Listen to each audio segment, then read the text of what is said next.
In today's episode of the Photo Nerds podcast, Paul G. Johnson is still missing. We discuss whether it's better to shoot alone or in company. We talk about naming your images and is critique a good thing. And we are recording. So another one without Paul. Maybe that's 2 weeks in a row now. Well, maybe it won't go out 2 weeks in a row though. We can intersperse Paul with these videos, or we can get a cardboard cutout of him or something. Yeah, we should do that, I think. Yeah, maybe like sort of Photoshop his face onto like a model that's like lying down on the desk, or like a piano, and then just have him across the table. I was thinking about the back end of a mule. It's really unfair that he's not here to defend himself, isn't it? Like, it's great though, isn't it? It's funny though, isn't it? Especially because none of his opinions actually count anyway, do they really? No, I mean, he likes to sit on the fence, doesn't he? Because we disagree on quite a lot of stuff, don't we? And he is kind of the... No, we don't. To you, to me. It got me thinking the other week, though, when we got a fair amount of aggressive comments back, that we kind of live in a world now sometimes, at least online, when disagreements almost they do become very, very personal, don't they? I was thinking like the way I see you and I on this podcast, particularly when we talk about photography, is it's a bit like a rugby match. Well, I think that's probably Paul texting us, isn't it? It's a bit like a rugby match where you go on, you play a game against each other. Wales versus England. Not that we're that good, but and you go to war, don't you? And like you might give each other some proper big hits, but then you finish the match, you shake hands, and you have a beer together like best mates. Sure. That's a bit what. Except we don't shake hands or drink beer. No, we haven't. Well, not together. No, not yet. No. We will be though soon. Will we? Yeah, you promised me. We got a big celebratory drink coming up. Why is that? Somebody almost hitting 100,000. Oh, I know you don't like to brag about it, but I like bragging for you. Yeah. Yeah. That's a pretty good achievement, that. Not pretty good. That is an outrageously fantastic achievement. Yeah. I'm blowing smoke up your backside now. No, thank you. It's been kind of... a journey. Yeah, it has, really good. I've got a plan for... Because they said when you get 100,000, YouTube will send you like a little sort of silver plaque. Yeah. So I think I'll be more excited when I receive that than actually like ticking over to 100,000. But I've got a little idea for a video about what to do with that plaque. So that kind of ties in with what I do anyway. If I keep going, I've got this visage. In about 5 years' time from now, when I'm close to the 100,000 mark, there's so many YouTube channels that'll probably be hitting that mark and greater, obviously. I can imagine just about a week before. It's like about a week before you're about to retire from work. Yeah. And the government now say, well, actually, you're now going to work until you're 85. And you think, I've only got a week to go and I could have retired. Yeah. I could just imagine them moving the goalpost. It's now going to be 1 million. And I fought hard for the last 7 years to get my YouTube channel up to 100,000. Yeah. I'd make my own plaque. I'll make it for you, mate. Yeah, cheers, mate. But they did do that, though, with monetization, didn't they? Yes. Because they upped the bar to... 1,000 subs or something? Something like that, and a certain amount of hours watch time. What I think would be funny is if we encouraged people to subscribe to this channel and it gets to 100,000 before your channel. Sure. I think that would be quite funny. I know. No, subscribe to Gary's channel if you haven't already. Definitely. Can I? We haven't talked about this, but can I ask you about that journey? Which journey? The journey to get to 100,000 subscribers. If you want to. When you first started off, did you have your sights set on 100,000, or why did you start your channel? I think I may have mentioned it before. I started my channel because I was getting frustrated with the level of negativity out in the photography world, especially online. There was a lot of people I felt there was a lot of people kind of protecting their own little empire. Right. That was kind of as I was first getting into wedding photography, I really felt that. What, you mean other vloggers? No, there's before vloggers even existed. It was just other photographers. So I wanted to then create a channel that just put information out there for free, essentially. And it wasn't totally selfless because I wanted, at the same time, to build up my career to the point where I could make it a full-time job, which I suppose I've succeeded in doing that before 100,000. I mean, I never thought it would make a difference in my life like it has done, because obviously I joined the police a number of years ago, 15 years ago or something. And a part of the reason, apart from wanting a bit of excitement in my life, was to help people out. And after a while of doing it, you kind of think the actual difference an individual can make is not very much. Like you go to the same stuff over and over and over again, and you can't actually very often make that much of a difference in people's lives. I can only imagine. You just clean up people's mess half the time, literal and sort of metaphorically speaking. But what I found is that as I started making these videos and putting them out there, people started watching them, and then obviously through the comment system in YouTube, people start talking to you and sending you emails and stuff. And I now feel like I'm making a difference to people more than I ever did as a police officer. And that's been one of the nicest things. It's brilliant, but that's sad in a way, isn't it? Really, it's brilliant. Sad for my old job, but it's sad for police, really, because you'd think police in a position of power and respectability and so on and so forth, you'd think they'd be in a much better position than you as a landscape photographer to change people's lives. Yeah, I mean, I suppose it's the demographic that you're speaking to, because I think probably the old demographic that I was dealing with are not into landscape photography that much. Although if you tried to get some of them into it, it would make a real difference.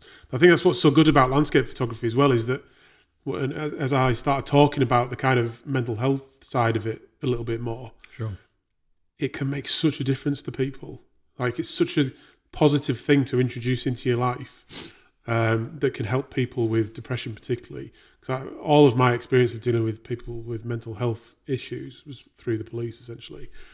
And there's the full range of everything from people with depression to people with severe kind of schizophrenia and stuff. And obviously, there's only so much photography you could do for people that are bipolar or have schizophrenia and that kind of thing. But for everyone with depression, having something kind of positive to focus on and to physically do as well, I think is great. And that kind of, even now I get a lot of messages from people saying how, especially since I've sort of told people that I used to be in the police, I've had quite a lot of ex-cops, retired cops particularly, kind of emailing me saying, I didn't realise you're in the police, but I did it for 30 years.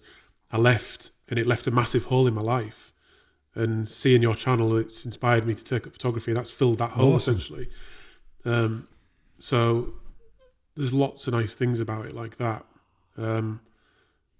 It's you're asking about the journey. Like, it's been a lot of hard work. I've worked like 15 hours a day for 6 to 7 days a week for about 4 years. Like, it's a lot. Like, it is hard though, isn't it? We regularly have sort of text messages between each other at 1 or 2 o'clock in the morning, don't we? When we're still up doing stuff. Like, it's. I sometimes text you and then realise afterwards, oh damn, it's 12:30. He's probably been in bed since 10:30, and a minute later you reply. Yeah. I mean, Paul thinks we're mad, doesn't he? But it's so it's been a lot of hard work, but no complaints whatsoever. Like, there's the odd frustration with the YouTube algorithm, and you don't always quite know what game you're playing with that. But I've just got to the point now where I want to make videos that I want to make, and B, make videos that provide value to people. So if you can combine those two things, I think that's when you sort of can create a really sort of bit of magic or a good video or something. So that's definitely my sort of goal moving forward. But I never really suspected I would get. I mean, obviously, you don't start a YouTube channel thinking I want to stay really small, do you? Like, no, of course not. You're everybody wants to be popular, don't they? Yeah, but like, I literally, especially if I look back at some of my older videos, like if I see how I was on camera at first, I'm thinking, oh my God, like I can't believe anybody watched that. Which goes back to my first vlog, actually, which was about a year into me doing YouTube. I'd got inspired by Casey Neistat, and his sort of style of vlogging, which was a bit more sort of filmmaker-like than just. We all love Casey, don't we? We all love Casey. I still watch him now. Yeah, so it was because of him that I started doing a vlog. I thought, I can do that, just about my day going out and shooting landscapes.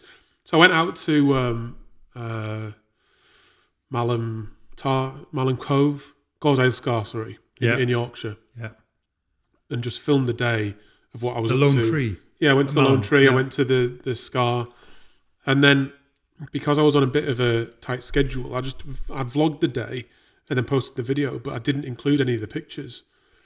And I've left that video. That video's still there to be watched, and I get comments on it all the time now saying, "Where are the pictures?"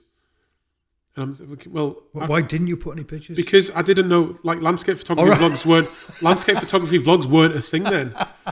Like Tom Heaton might have been doing it for like a few months or something, and I'd never heard of him. So it was totally new, and I didn't know that. Who?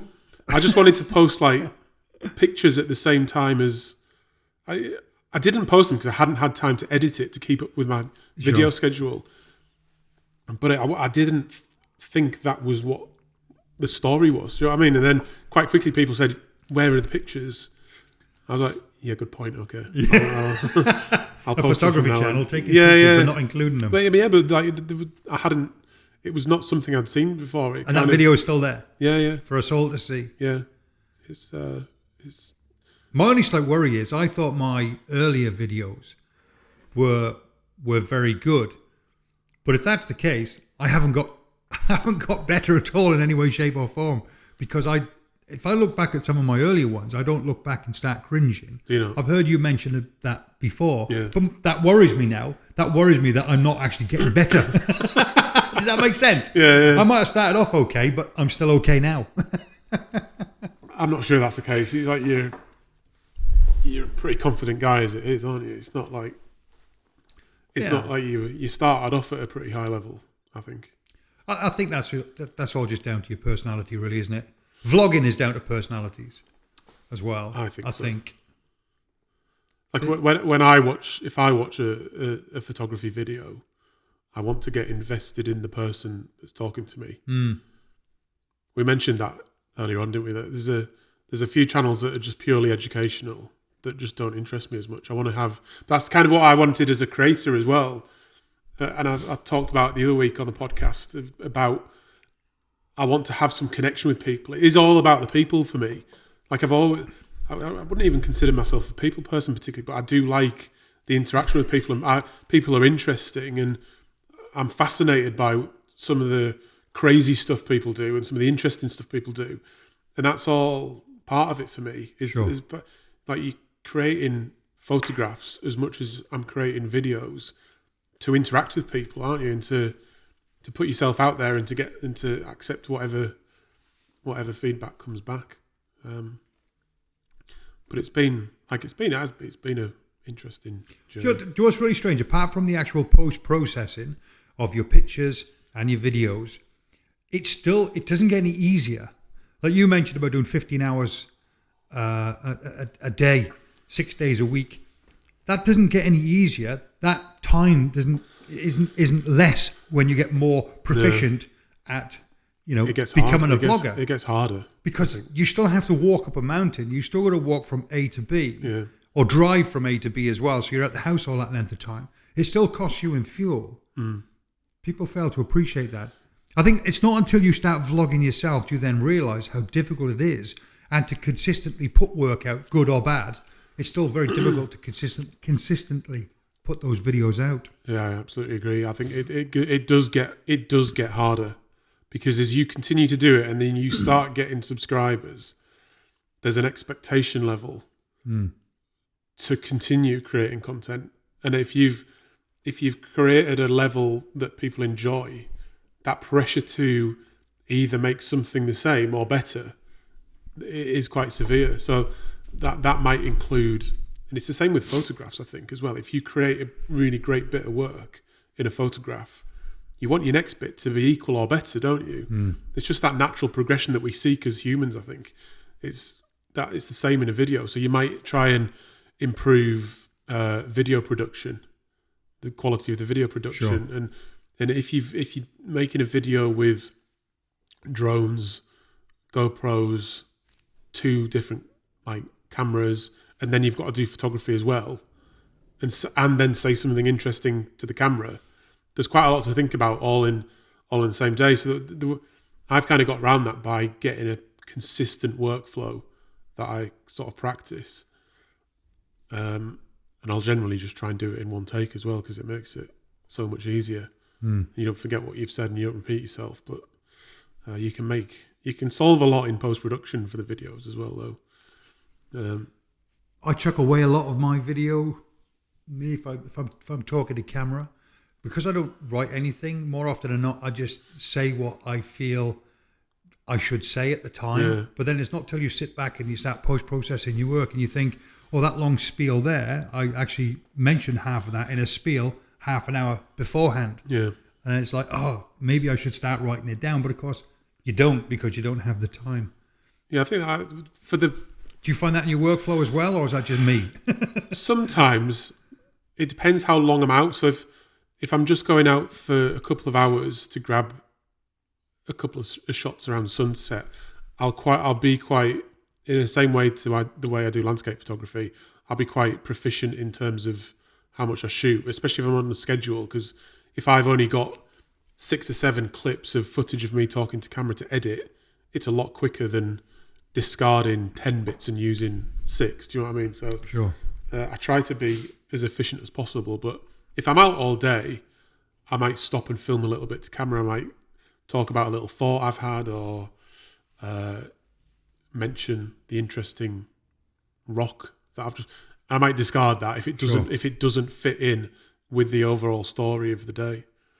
And sometimes I cut out stuff that I really like as well, because it doesn't fit in with the overall story. I think that's the key to the vloggers, or the vlogs in the photography genre and outside of it that I watch on YouTube, is, are they telling me an interesting story? And I think that's what was so good about Casey, is that he goes to work, he spends a bit of time with his daughter, and he goes home again on a skateboard, but he somehow makes that into a really interesting story of his day. Do you know what I mean? So I think it's impossible if you think about it. 2 guys sat here now thinking about that as a scenario. How could you put that into a film that people are going to watch and find interesting? And you can't. So that says a lot about the guy. Because I still watch him now. I suppose he's the only vlogger I've really watched consistently and I've never got bored of. Yeah, me too. I think he's brilliant. But I think if, like the day we had out together when we wild camped, when you think about the videos that we created for that, you're essentially filming various bits throughout the day, but you're only then editing the highlights down into a sort of 10 to 15 minute video, aren't you? That's kind of what I do. Yeah. So it's like we might have had like a boring conversation about how unfit we are walking up the mountain. I don't know. That went on for about 2 hours, I think. I was spending a couple of hours at the top waiting for you. I don't. Yeah. You did get there before me, to be fair. Only just. Yeah. Right. Okay. So I've got a question for you. Then let's. You're too modest for me to continue blowing smoke up your backside. I know what you like, and you won't put this video out, so I know. So let's digress ever so slightly then. Okay. Let's still stick with vlogging. Do you prefer to go out on your own, or would you prefer company? Vlogging or for photography? I suppose a bit of both, really. So, I like going out by myself. I think and I find that a lot of the people that kind of subscribe to my channel feel the same as well. There's something really nice about being out in nature. You're all loners. Is that what you're saying? Yeah, a little bit. Like there's a lot of. Hey, there's nothing wrong with that, by the way. No, absolutely. We are like quite introverted sometimes, I think, and I feel like I am on certain things. I mean, I'm fairly confident on some occasions, but I do feel quite introverted at times. And getting out into nature and going for a walk and taking some pictures, and then even then when you're editing them at home, there's a lot to enjoy of just kind of having your own company in that way. I think overall I like to get a mixture, particularly actually now I've gone full time. So I've been full time since nearly 16, 17 months now. But I don't have colleagues anymore, other than maybe when we work together and all the photographers that I work with. So I actually probably like going out with people more now than I did before, because I obviously had interaction with people at work. Then getting away by myself to do photography was really nice. Now I think I go out on my own a lot. So I really look forward to the times when I'm shooting with people now, and have, even whether they're photographers or not, actually. Like if someone wants to come for a walk with me, even if they're not a photographer, like a mate or family member or something, I really like that. But some of my favourite experiences doing landscape photography have been with other people or mates or something. A video of mine popped up that I'd done a couple of years ago where I went to the Farne Islands. So I went with a mate, my best mate. We went to do some photography on the Farne Islands of the Puffins. Then at the end of the day, we popped back and went to this waterfall that's in Northumberland somewhere, and then went up to St Abb's Head for the sunset. Right. And I watched a little bit of the video back because I was using it for something else. So I just wanted to make sure I don't watch myself all the time. I was going to ask, actually. No, I don't, unless I'm editing myself. But once it's edited, it's gone, and I don't think about it again. But I wanted to use some of the footage from it, so I had to watch it through just to make sure it was appropriate for what I needed. And I thought, wow, that is probably one of my best days ever doing photography. It was just so, everything just worked out so nicely in it, and I had a great day with my mate, and the sunset was incredible at St Abb's Head. Yeah. And then we had a great day. I had a good day with Paul, and then all the other collaborations I've done have all been great as well. And what you find is that although the photography community can be difficult sometimes, like particularly online, and quite negative at times, when you actually get out and you meet people, they're great, aren't they? Like almost without exception. Like, because like we're all just in it together, aren't we? Like doing landscape photography. It's like it is a niche, but it's a niche that's quite popular, isn't it? So most of the time, if you meet a landscape photographer out in when you're out and about, you can just have a nice chat with them, can't you? And ask them what they're up to. They ask you what you're up to. It's almost like football. When you're in a football stands opposite each other, so you're wearing red, I'm wearing blue, or whatever colours. You know, we hate each other with a passion, and I feel it's getting worse. I do, honestly. But then when you're just wearing your ordinary blue T-shirts like we are today, and we meet somewhere and we chat with different people. Oh, you love football. I love football. We're very different people, though. I suppose it's the same in all walks of life, isn't it? Yeah. All walks of life. I've been in a bar when England were playing football, and there's been guys in there wearing Manchester United tops, Liverpool, Arsenal, so on, Chelsea tops, and they're all supporting the one cause. It's a completely different ball game. England got knocked out of the competition, and within half an hour, everybody's scrapping with each other. Seriously. Yeah. Horrendous. I believe you. Yeah. Anyway, I don't know what that's got to do with landscape photography, but for me, what I like both as well. I like doing collaborations. I do. I love going out and even with random people. It's just not to share my wealth of knowledge. It's not that at all. But I like the company. Kind of a chatty guy. But then I also like the solitude. I like going out. But do you know what I'll switch off from? Let's say, for instance, you and I are talking, and I'm saying, right, next Friday I'm going to such and such. Yeah. And it might be because I've seen it in a book, or seen a picture, or I want to go and look around that area. When people start saying to me, oh, when you get there, turn right, 100 yards up there, there's this, then turn left and there's that. I don't want to be told that. No. I want to go and start looking around for it. Yeah. I'll be annoyed with myself if I don't find something brilliant. Somebody says, oh, no, you should have turned left instead of turning right. But I like going out and just looking around myself. Yeah, absolutely. I made a video the other week about how to find original compositions. I think that's the key to it, one of the keys to it is to explore, isn't it? Yeah. And even one of the things I said on that video is even when you are visiting a location that you know really well, and it's one of the good things about shooting locally, different things can happen on different days in different weather conditions. and compositions will present themselves because of the weather or the rain or whatever that don't normally exist. And so by exploring different areas that aren't particularly famous or popular, you can really discover some special stuff, can't you? Sure. Just by looking at it. And it's not even that difficult to find sometimes, is it?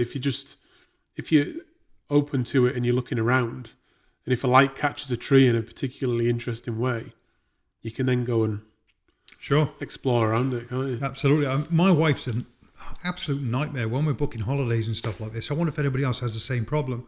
My wife cannot book a holiday unless she's read all the reviews. Worse still, looked at all the pictures online. Yeah. Worse still, she's then looking at all the 360-degree videos. And, you get the walkthroughs of the apartments and stuff. You walk, and literally you've seen everything about the holiday before you get there. Nothing is exciting anymore. Yes, I think that's different. I hate that. What type of holiday are you going on? Is it like just a beach holiday? Or, if I was going to a resort, just for a week in the sun, I would want to know that I'm going to have a nice time there. Is there such a thing as a bad resort now, though? Is there? I don't know. With the way the internet I don't works. go on enough holidays in the sun, to be fair, but I would want to know that I'm going to have a nice time, and I don't want any surprises. I'm not going. Right, if I go on a holiday for a week in the sun, I'm not looking. Quite the opposite. In fact, I'm not looking for adventure. I want the opposite of adventure. I want a sunbed, a book, and some nice food and some sun and a beer or whatever. Like, I don't want to be like. There's only nasty surprises to be had, isn't there? So I'm kind of with your wife on that one. But if I'm going out into the landscape, I want to have a bit of an adventure. Yeah, it's that kind of extremes, isn't it? Yeah. It's what, like? Do you want to be surprised by the nasty crab dish or something? What do you like? No, I just like I like to get there, and I like somebody.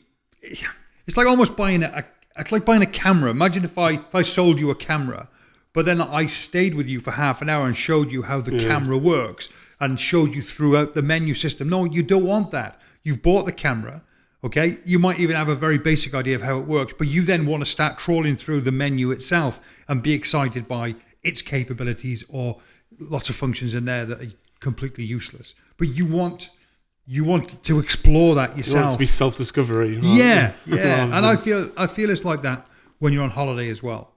You know, if you're going to book a holiday to New York, there's only two things you need to know really is what area roughly in New York that you're going to stop at and just roughly how many stars it's got.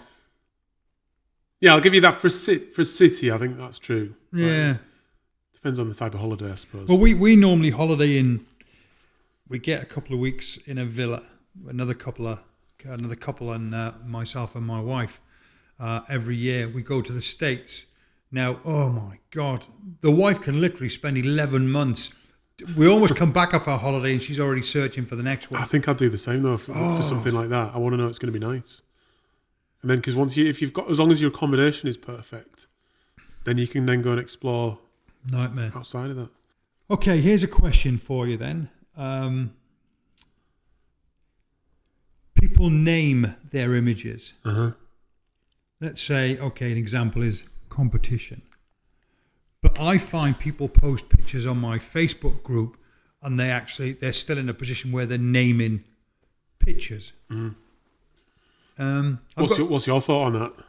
I've got two thoughts on that one. Really, one is why it's pointless.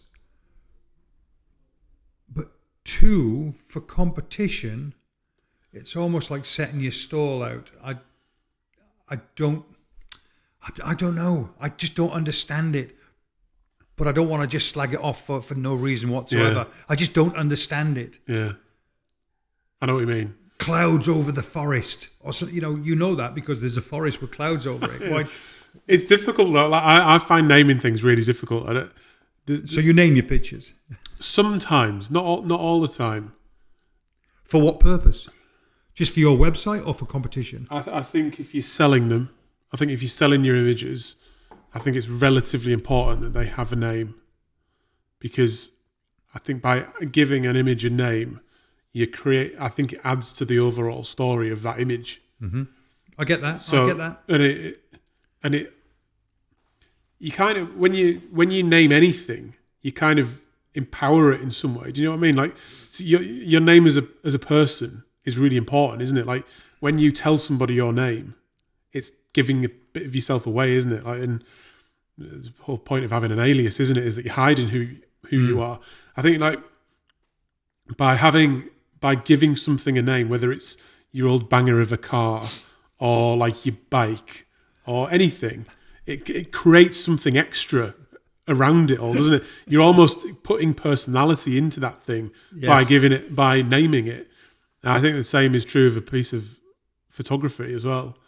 The issue I have is that it's really difficult not to be like really pretentious about it. Do you know what I mean? Like, so I'm laughing because I've just thought of something. I can't think of like a really obvious pretentious name, but like there's those. I'm sure there's one called Wonder. What's your image called? Wonder. Big Adam. Just call me Big. or what, like? But I think giving a lot of my images, I'll either if a more pretentious type name doesn't naturally come to me, so it's not pretentious in a way, I'll just give it a sort of factual name. So one of my probably best-selling images is just called Sands End, because it was taken at Sands End.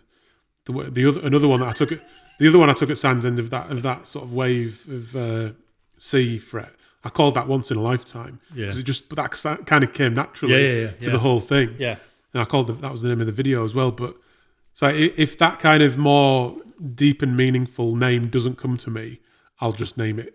I'll just tell you where it is: Sands End, or Tree in the Sun, or something. Tree in the Mist. Fire and Ice.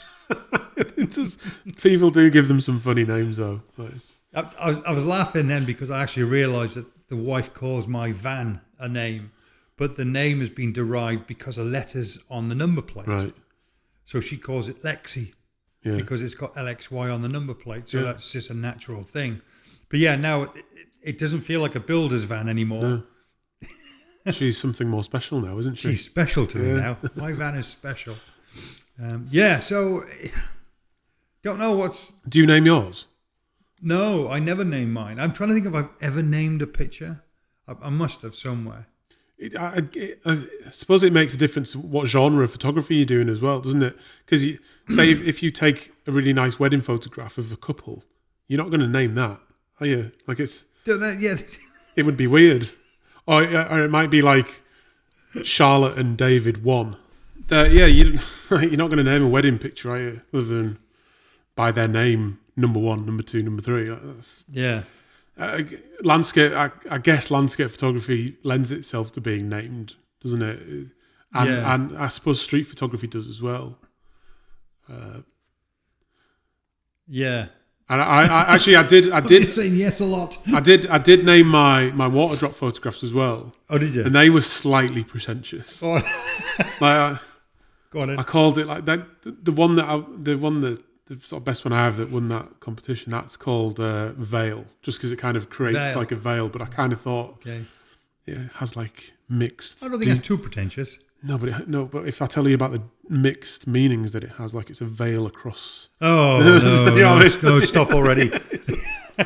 I think that's the point I'm making about naming your images. If you just named your image a name, then that's fine. But people, they've got to go deeper than just the name. That's my point, though. I think if that comes naturally, it works really well. Yeah. But if you try and force that, I think that's how I kind of feel about a lot of modern art. Yeah. As well, like if you go to the Tate Modern, a lot of it just feels contrived for me. I mean, this is just my opinion. I'm not an expert in modern art at all, but I'm not a massive fan of it because a lot of it just feels contrived, and it's like feels so forced, that name and that art. And I think you should be forced to put a full stop at the end of the name, and that's it. So there's no open-endedness.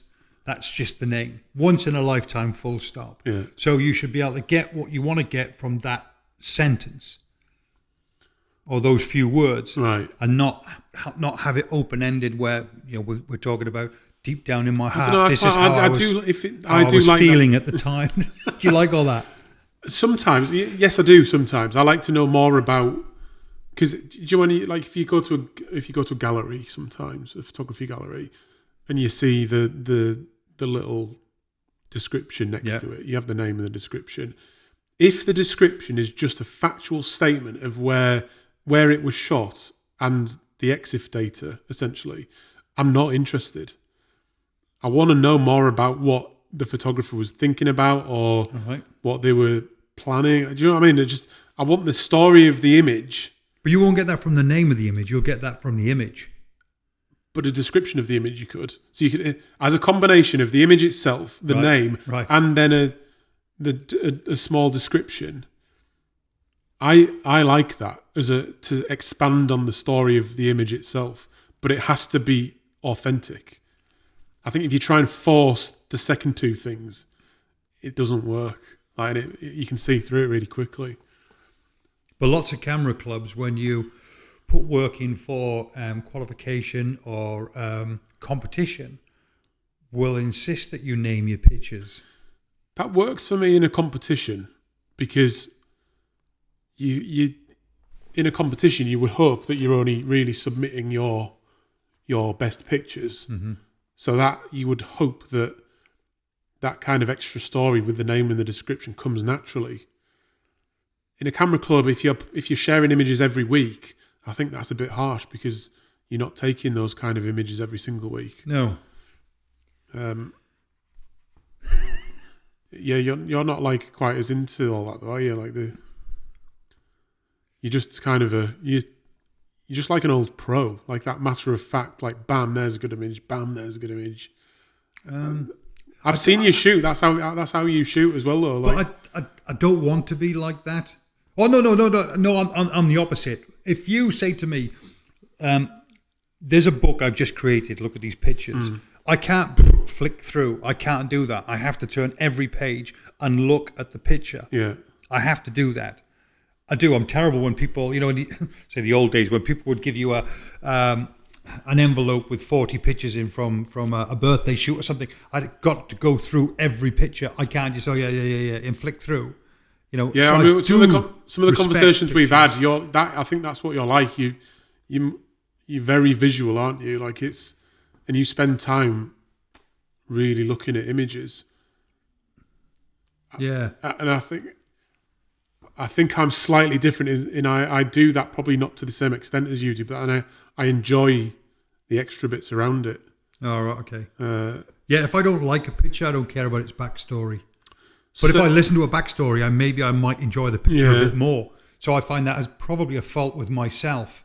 I do like looking at pictures, but I'll look at a picture and then move on. Yeah. Unless something is intriguing within the picture. Here you go then. Do you like photo books that don't have any words in them? Yeah, I do. Yeah, I do. See, I'm always left. I sometimes feel a little bit shortchanged with that. Really? Yeah. I mean, it doesn't mean I don't like looking at them. I wouldn't resent buying them, but I want that extra. I'm like pining for that extra bit of information. I don't know if it's just because I'm so like nosy or kind of. This is what makes the world a brilliant place. Is that we're all very different, aren't we? No, I just, with me, I don't want somebody telling me that something's good. I want to look at it and decide for myself whether I like it. Not whether the picture's good or not. Got to be careful how I say this. Yeah. Whether I like the picture or not. That is it for me. It's like if I walked around a gallery, for instance. I don't want anybody to stand there and tell me how good this picture is.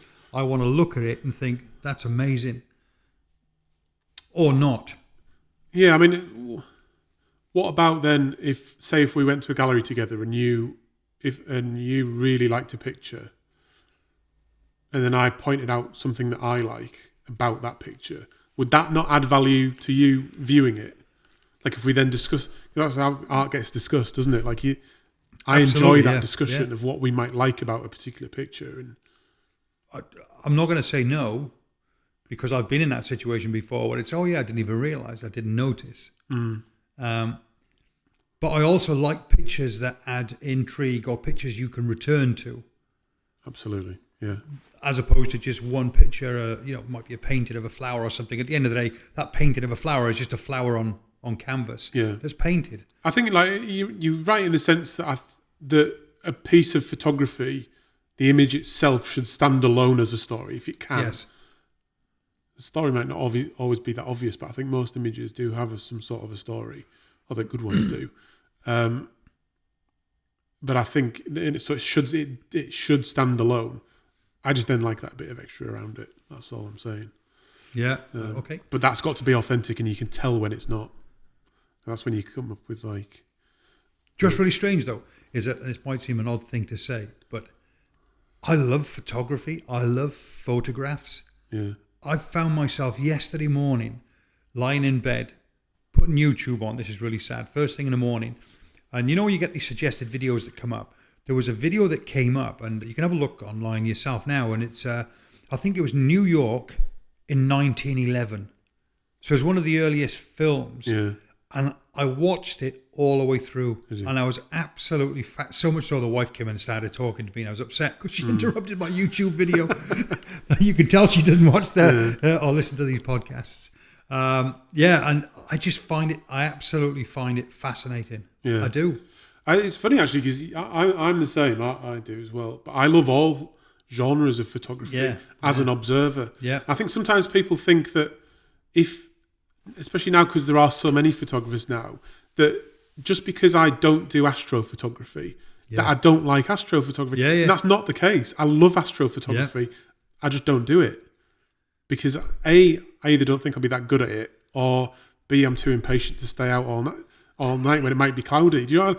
But I have massive respect for astrophotographers. I follow astrophotographers on YouTube. I love it. I love all forms of photography, like portrait, wedding, anything.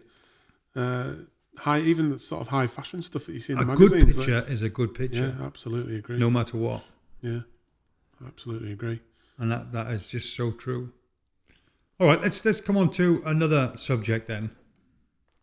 Let's. I'm saying lighten it. I don't want to. It's not lighten as a sense, but critiquing work. Yeah.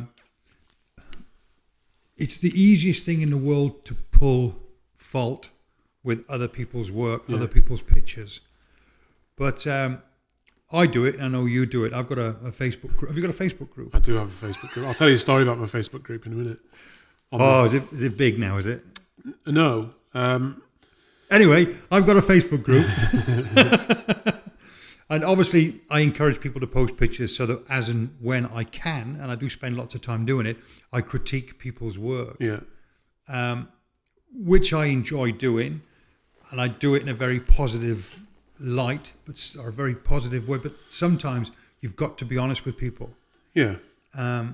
What's your whole take on critiquing work?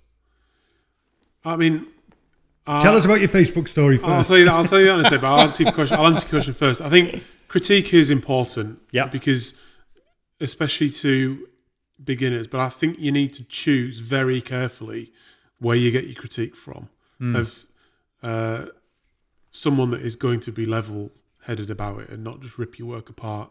That's what I used to love about Flickr in the early days of Flickr, is it was a really positive place to share your work, and it's just mucked up. Instagram is not a great place to get critique, I don't think. It's a great place to share your work, but not for critique. A lot of people seem to do it in Facebook groups. My group is not designed for critique. People will sometimes send me work via email and stuff, and if they ask for critique, I'll try my best if I've got time to do it. Obviously, when I'm running tours and workshops, that's what you're expected to do. And you're doing it at the time that they're actually shooting the image as well. So it's kind of easier in a way to guide somebody whilst they're actually creating the image and make them think about different stuff. But what happens on my Facebook group the other day is we were talking about critiquing, and someone had said that they really hate it if they post an image and then someone downloads that and makes some changes to it. All right. Now, my response to that was I do that. Yeah, so do I. Because I think because creating that visual is a much easier way to convey your message than to just use words, isn't it?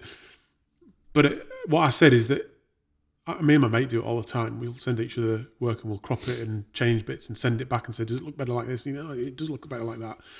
I find it really useful just between me and my mate on text. No one else in the world is seeing that.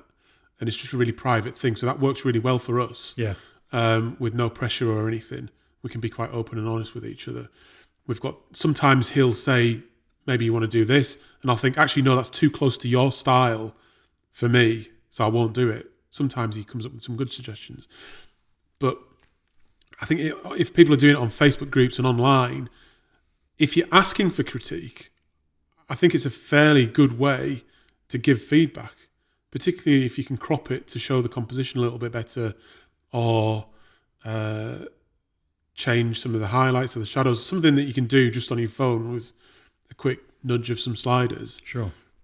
I think it's a fair enough way of providing critique. If someone posts an image not even asking for critique and someone does that, right, that's a bit of a it's cheeky, self-serving crappy move, isn't it? Like, but I think if you're asking for critique, then you're opening yourself up, aren't you? Like, sure.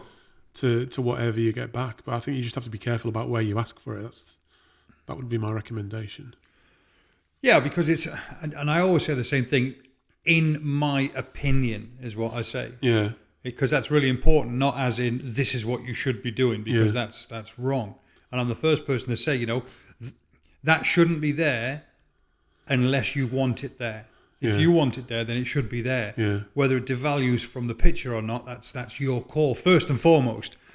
But whether that thing that you want there adds either, it might unbalance the picture naturally, and which is something that we would then pick up on. That thing in the foreground to the right is not complementary to that thing in the left, and so on and so forth. So I suppose we say it a technical term, and not a style. Sometimes, there's been times when my images haven't been as balanced as they could have been, and then you get that little bit of critique back, and you can correct it, can't you? It's not. It's still your image. It's not. So I think it can be really constructive, can't it? With that, it's like one critique that you seem to give out quite a lot is maybe you want to let that breathe a little bit more, give a bit more space around your subject to tell that story a bit better. And that's something people often really appreciate because it's so easily solved, isn't it? If you're shooting at the time, maybe not so much if you've already shot it. But I think the thing with giving out good critique, one of the keys is to think about where that person is starting from. Do you know what I mean? So if someone asks for me online for critique, I'll look at their overall work. Because if they've been shooting for 6 months and I'm as brutal I would be as if I was critiquing your work, it's not going to help them one bit. So I might pick up on only some minor things or vice versa. I don't know, it just depends on the situation, but you don't want to go in full force on someone that's just brand new. Like, you want to tailor your critique to the person that you're actually critiquing for, and not discourage them in any way. Somebody posted a question on my Facebook group just a couple of days ago, and I'm not having a go, but basically a guy posed a question and said his friend told him that he should never remove or add things from an image, and it's wrong for anybody to suggest that you should. Now that really gets up my goat. That really annoys me, because that's somebody who's basically, they've got their values and they're assuming their values is the right way, end of story. Yeah. And I find that really annoys me. Yeah, that's not something I would ever say. No. It's just... No, I know you wouldn't know. It's... you can ask the question, though. So, because I want my... I've said before, I want my landscape images to be as natural as possible, because that's what I want to do.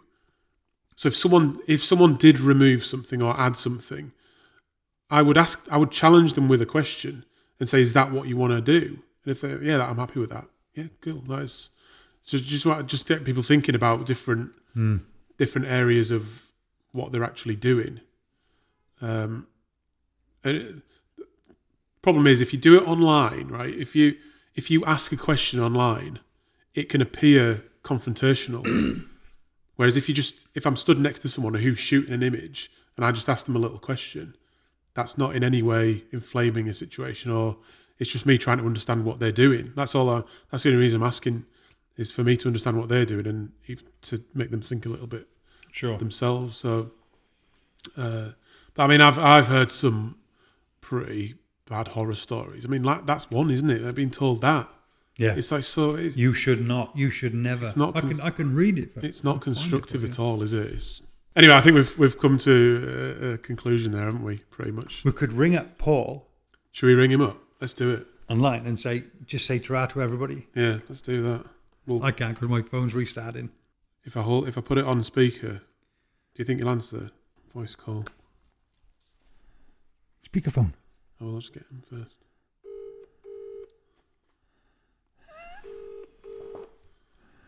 Do you think he'll answer?